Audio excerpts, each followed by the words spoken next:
Hello दोस्तों, नमस्कार। स्वागत है एक बार फिर से आप सभी का अपने प्रिय चैनल पर। दोस्तों आपको बताते हैं जो अभी की सबसे बड़ी खबर आ रही है, जहां पाकिस्तानी क्यों बनना चाहते हैं, भारत का हिस्सा लगा रहे हैं, पाकिस्तान मुर्दाबाद के नारे। जी हां दोस्तों, अभी की सबसे बड़ी और अहम जानकारी आपको सबसे पहले यहाँ बताएंगे और इसी बीच बताएंगे जहाँ पर नवाज शरीफ से कहा था आर्मी चीफ ने हम ड्रग्स बेचेंगे। जी हाँ दोस्तों, सबसे बड़ा खुलासा हुआ है नवाज शरीफ सरकार का। साथ ही साथ आपको बड़ी खबर बताएंगे जहाँ पर आतंकियों से मुकाबले के लिए हिंदुओं ने उठाई बंदूक। जम्मू कश्मीर में डिफेंस को लेकर बड़ी खबर आ रही दोस्तों, तो हर तरह की जानकारी आपको अभी बताने वाले हैं, तो आराम से बने रहेगा वीडियो के अंत तक। और अभी खबरों में आगे बढ़ने से पहले हमेशा की तरह अपने भारतीय सेनाओं का जमकर समर्थन करते हैं और मानते हैं कि मेरा भारत महान है और विश्व में भारतीय सेना नंबर 1 सेना है। तो इस वीडियो को भी कर दीजिए लाइक, चैनल को कर दीजिए सब्सक्राइब, बेल आइकन दबाइए, साथ ही कमेंट बॉक्स में लिख दीजिएगा जय हिंद। जी हाँ, तो चलते हैं पहली और सबसे बड़ी खबर की तरफ, जहां पर आखिर पाकिस्तानी क्यों बनना चाहते हैं, भारत का हिस्सा लगा रहे पाकिस्तान मुर्दाबाद के नारे। बता दें, भारत के पड़ोसी देश पाकिस्तान की आर्थिक हालत काफी बिगड़ गई है। देश में विदेशी मुद्रा भंडार की भारी कमी है। आसमान छूती महंगाई से लोगों का जीना हराम हो गया। हजारों परिवार ऐसे हैं जिन्हें 2 जून की रोटी भी जुटा पाने में समस्या आ रही है। सरकार बुनियादी चीजें भी आयात नहीं कर पा रही है और इस बीच पाकिस्तानी कब्जे वाले कश्मीर के लोग पाकिस्तान से छुटकारा पाना चाहते हैं। लोग चाहते हैं कि वो भारत में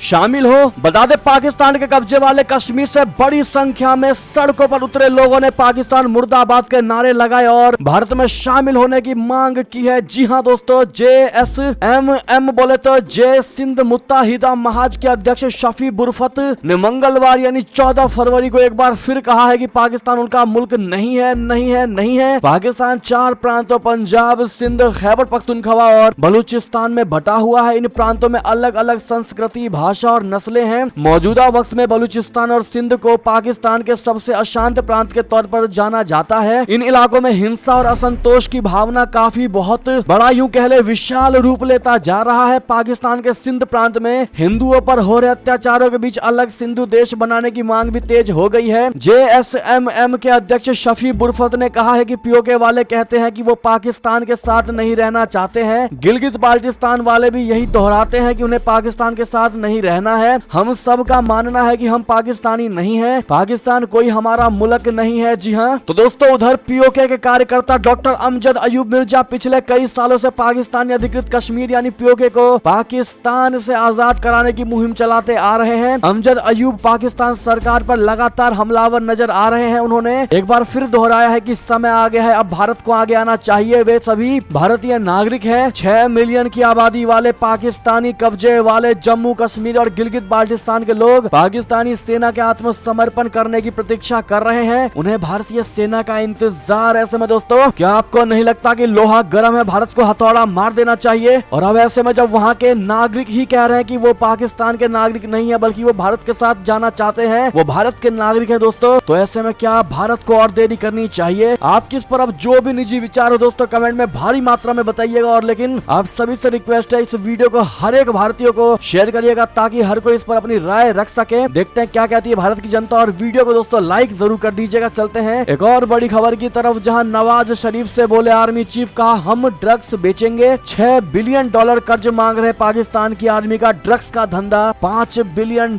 जी हाँ दोस्तों, 1994 में पाकिस्तान के तत्कालीन प्रधानमंत्री नवाज शरीफ ने वॉशिंगटन पोस्ट को एक इंटरव्यू दिया। इस इंटरव्यू में उन्होंने बताया है कि 1991 में Pakistani army chief general Aslam Beg और खुफिया एजेंसी ISI के चीफ जनरल असद दुर्रानी इनके सामने एक प्लान रखा था। ये प्लान था कि हेरोइन बेचने का। जी हाँ दोस्तों, पाकिस्तानी आर्मी और खुफिया एजेंसी ने देश के PM के सामने हेरोइन बेचने की पेशकश रखी थी। नवाज शरीफ के मुताबिक ड्रग्स बेचकर मिले पैसों से गुप्त सैन्य ऑपरेशंस की फंडिंग होनी थी। आज भी पाकिस्तान में नवाज शरीफ की पार्टी की सरकार है, उनके भाई शहबाज शरीफ प्रधानमंत्री हैं। आज भी पाकिस्तान आर्मी और ISI ड्रग्स के कारोबार में शामिल है। पाकिस्तान की इकोनॉमी भले ही संकट से गुजर रही हो, लेकिन पाकिस्तानी आर्मी की इकोनॉमी की हालत इतनी बुरी नहीं है। पाकिस्तान ने आर्थिक संकट से उबरने के लिए IMF से $6 बिलियन का कर्ज मांगा है। पाकिस्तान के रास्ते होने वाले ड्रग कारोबार सालाना $5 बिलियन का है। समझिए दोस्तों कि कैसे पाकिस्तानी सेना और ISI की ये ड्रग इकोनॉमी पाकिस्तान के आर्थिक संकट के बावजूद लगातार फल फूल रही है। अब ऐसे में सबसे बड़ा ये खुलासा दोस्तों खुद तत्कालीन प्रधानमंत्री नवाज शरीफ ने वॉशिंगटन पोस्ट को दिया है। और ऐसे में अब एक चीज तो क्लियर है दोस्तों कि सरकार में बैठने के बावजूद भी ये लोग ड्रग्स का कारोबार करते थे। और दोस्तों निश्चित तौर पर जो भारत में ड्रग्स भेजी जा रही है वो चाहे ड्रोन के जरिए हो या फिर किसी और तरीके से, ऐसे में दोस्तों अब एक चीज तो क्लियर हो गया कि आतंकवादी तो मिले ही हुए हैं, साथ ही साथ वहां की सरकार का भी पूरा हाथ है दोस्तों। और ये चीज भारत को पहले से क्लियर थी, अब और भी ज्यादा क्लियर हो चुका है क्योंकि ऑफिशियल बयान दिया गया है। बहरहाल दोस्तों आपकी जो भी इस पर निजी राय हो बताइएगा जरूर। और वास्तव में दोस्तों ये एक तरीके से गलत पैसा कमाया जा रहा था पाकिस्तानी सरकार की तरफ से, और यही वजह है कि पाकिस्तान को आज इन लोगों ने गर्त में धकेल दिया और वहां की आर्मी अमीर होती नजर आ रही है। चलते हैं दोस्तों एक और बड़ी खबर की तरफ, जहां आतंकियों से मुकाबले के लिए हिंदुओं ने उठाई बंदूक। जी हां, जम्मू में डिफेंस कमेटी फिर हुई एक्टिव और बिना तनख्वाह कितने दिन टिकेगी बता दें। जम्मू कश्मीर के राजौरी के डांगरी गांव के सरपंच धीरज हाथ में बंदूक लिए खड़े हैं, उनके बगल में सुभाष चंद्र भी राइफल लिए हुए हैं। सुभाष सरकारी ऑफिस में प्यून है, बंदूकों से उनका कोई नाता नहीं। पीछे सौरभ कुमार भी बंदूक लिए चले आ रहे हैं, वे बीजेपी के ब्लॉक प्रेसिडेंट हैं। इनके साथ अजय कुमार और रमेश चंद्र जैसे कई एक्स सर्विसमैन भी है जो सालों पहले बंदूक छोड़ चुके थे, लेकिन अब फिर उठानी पड़ रही है। डांगरी के आम लोगों के हाथों में बंदूक है, महिलाएं भी बंदूक चलाने की ट्रेनिंग ले रही हैं। जब माँ बाप बंदूक चलाने की ट्रेनिंग कर रहे हैं तो बच्चे दूर से देख रहे हैं। इस बार ये सब 1 जनवरी की शाम से शुरू हुआ है। इस शाम 2 आतंकी और AK-47 से 4 घरों पर ताबड़तोड़ फायरिंग कर दी। जाते जाते एक घर के बाहर बम प्लांट कर गए। हमले में 7 लोगों की मौतें हुई और 11 लोग घायल हो गए। मरने वालों में 2 बच्चे भी थे। इस हमले के जवाब में विलेज डिफेंस कमेटी यानी VDC के मेंबर्स की ट्रेनिंग तो शुरू हो गई है, लेकिन सवाल यह है कि बिना तनख्वाह दिए ये कितने दिन चल पाएगी। बहरहाल दोस्तों मजबूरी में इनको अपने प्रोटेक्शन के लिए बंदूक उठाना पड़ा है। ऐसे में आपकी जो भी निजी राय हो कमेंट में लिखकर अवश्य बताइएगा। चलते हैं एक और खबर की तरफ, जहां चीन के चक्कर में जो पड़ा वो हो गया कंगाल। पाकिस्तानी संकट के बीच श्रीलंका में फिर हाहाकार, बिजली के दामों में रिकॉर्ड बढ़ोतरी की सबसे बड़ी खबर बता दें। पाकिस्तान और श्रीलंका दोनों ही देश भारत के पड़ोसी हैं और दोनों में एक बात जो कॉमन है दोस्तों वो चीन की दोस्ती है। दरअसल भारत के दोनों पड़ोसियों ने चीन से जमकर कर्ज ले लिया है और बदले में अपनी जमीन का इस्तेमाल ड्रैगन को कई प्रोजेक्ट्स के लिए करने दिया है। अब दोनों ही देशों का हाल बेहाल हो गया है। पिछले साल के मध्य में श्रीलंका की आर्थिक हालात चरमरा गई और अब पाकिस्तान कंगाल बनने से बस एक कदम ही पीछे है। श्रीलंका में पिछले साल से बिगड़े आर्थिक हालात अब तक नहीं सुधर सके। इंटरनेशनल मॉनेटरी फंड बोले तो IMF से कर्ज लेने की कोशिश कर रहे श्रीलंका को भी झटके पर झटका मिल रहा है। अब वहां की सरकार ने जनता को महंगाई का झटका दिया है। दरअसल श्रीलंका ने IMF की डील को सुरक्षित करने के लिए बिजली की कीमतों में 275% की बढ़ोतरी की है। इससे पहले पाकिस्तान में भी बिजली समेत महत्वपूर्ण चीजों के दामों में बढ़ोतरी हो चुकी है। अधिकारियों ने गुरुवार को कहा है कि श्रीलंका के बिजली बोर्ड ने उपभोक्ता दरों में 275% तक की बढ़ोतरी की है। महीनों में दूसरी तेजी से वृद्धि हुई है क्योंकि दिवालिया द्वीप IMF बेलआउट को सुरक्षित करने के लिए कोशिशें कर रहा है, जिसकी वजह से वो बिजली समेत अन्य चीजों की दरें बढ़ाने के लिए मजबूर हो रहा है। ऐसे में दोस्तों ये निष्कर्ष निकलता है इस खबर से कि जो भी चीन के जाल में फंसता है दोस्तों, चक्कर में आता है, वो कंगाल हो ही जाता है। बहरहाल भारत भी दोस्तों श्रीलंका को बचाएगा तो किस हद तक बचाएगा, क्योंकि श्रीलंका भारत से मदद लेने के बाद फिर वही काम दोहराता है दोस्तों, चाइना के साथ मिल जाता है और फिर चोट खाता है तो उसको भारत की याद आती है। ऐसे में भारत भी कितनी बार उसकी मदद करेगा। इस पर एक भारतीय होने के नाते आप लोग क्या कहना चाहेंगे दोस्तों, क्या सजेशन देना चाहेंगे श्रीलंका को, कमेंट में लिखकर जरूर बताइएगा। साथ ही साथ अंतिम खबर की बात करते हैं, जहां अमेरिका ने कहा कि एयर इंडिया बोइंग समझौते से अमेरिका एवं भारत के संबंध हुए हैं और भी ज्यादा गहरे। जी हां, अमेरिका ने बुधवार को कहा है कि एयर इंडिया और बोइंग का वाणिज्यिक विमान समझौता भारत और अमेरिका के बीच पहले से ही मजबूत संबंधों को